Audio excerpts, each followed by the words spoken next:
you doing? This is Tony again, coming from the DMV area. That's DC, Maryland, Virginia. For those that don't know, if this is your first time, definitely look at my other content on this channel. Like, comment, subscribe, share if you find the information valuable and much needed for your own success.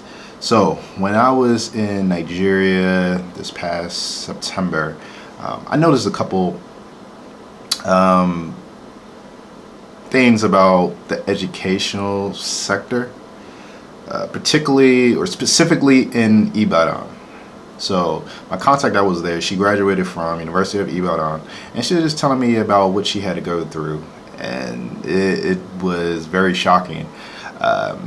One case or one story that she told me about was during her senior year, she was able to get a car and she was driving on campus, and apparently some of the professors were jealous, and they told her, if you want to graduate, then you need to stop driving your car on campus.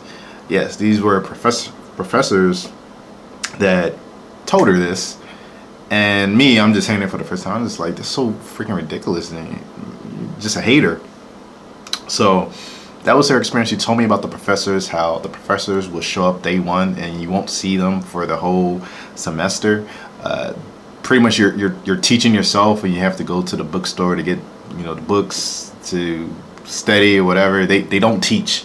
They are unfit and unqualified, basically.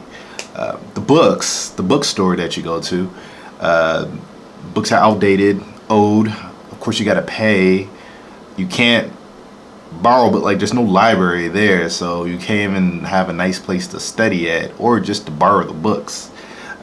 So I'm guessing if you got to buy the books, then there's always a deficiency in the material. So you got that. So you don't have the adequate books that you need to be successful. You don't have the professors that are actually teaching the courses.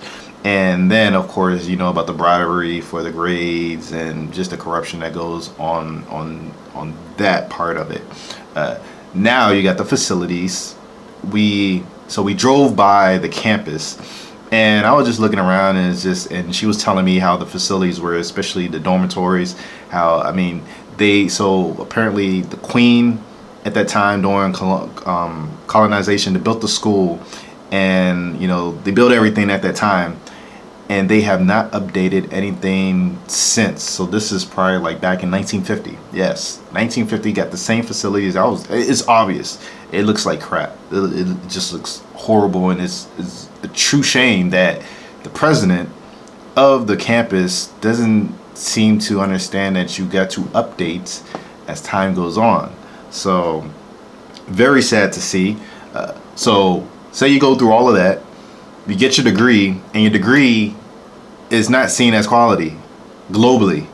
So you're not competitive globally. So you try to take that degree that you get and go to Asia, Europe, the US, they're gonna say, okay, all right, well, this is nice, but you gotta take some more classes so you're up to speed. Now, I don't want to say that Western education is like the greatest and just end all be all, but what I'm saying is, like, if what you get on a piece of paper is not able to be used outside of Nigeria, then it's kind of like, damn, like what am I doing? Was it really a good investment? Then of course you got the poor job outlook once you get out. So like a job, so you go through all that, you get the degree that you can't use anywhere else, only in Nigeria for the most part, and then there's no jobs to really compensate you, in a way that's befitting.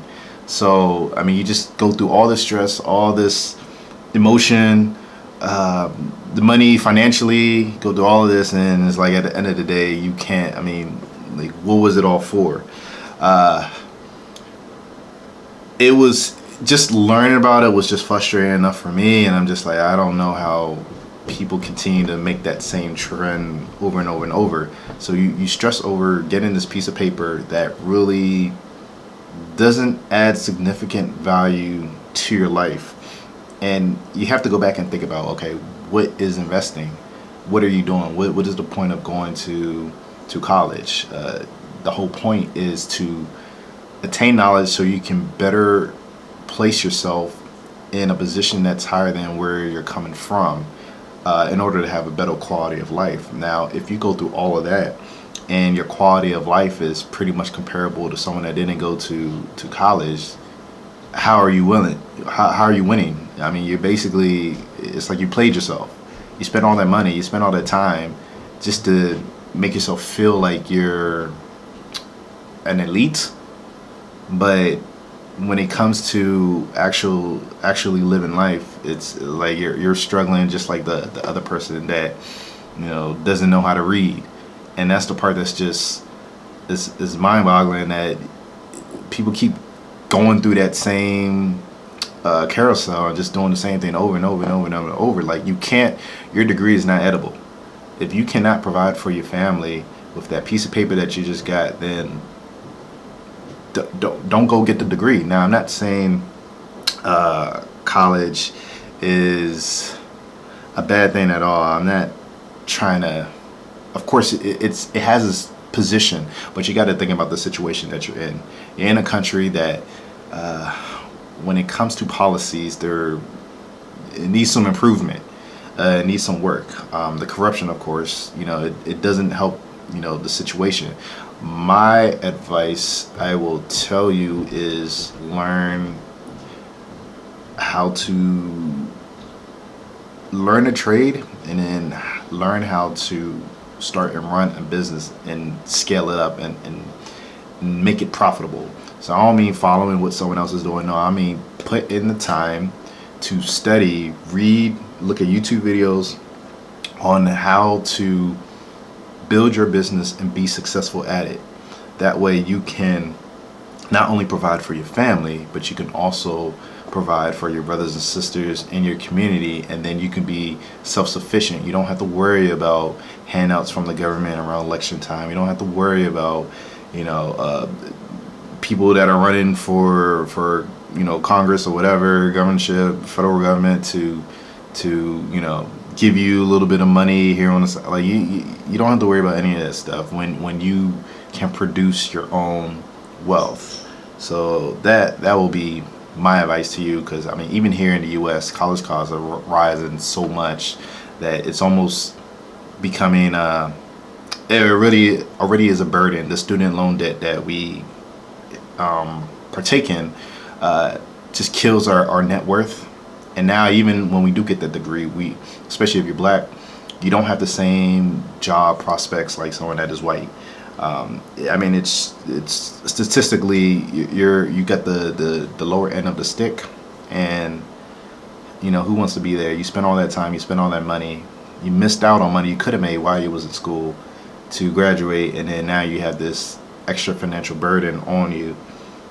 And for what? Some lie that says, okay, if you go to college, then you're going to be successful. College is not mandatory to achieve success. It's one way you can get there to improve your situation, but you shouldn't overpay for it. So, I mean, in everything, you just got to use your critical thinking skills and really think about the investment that you're making. Is it going to be worth it? Are you going to get what you're what you desire to get in life, where you want to be? Is it going to really help you there?